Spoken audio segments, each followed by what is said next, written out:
Samantala, nagpapatuloy sa ikatlong magkakasunod na linggo ang libreng sakay na inihahatid ng Land Transportation Office Region 1 bilang bahagi ng kanilang inisyatiba na magbigay ginhawa sa mga commuters sa La Union at Ilocos Sur.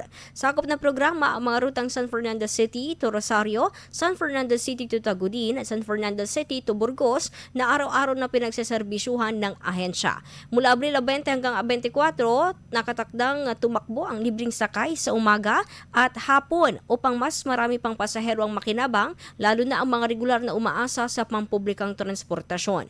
Ayon sa LTO Region 1, layunin ng programa na maibsan ang gastusin sa pamasahe ng mga residente at maipakita ang patuloy na suporta ng ahensya sa mga mananakay anuman ang galaw ng presyo ng produktong petrolyo.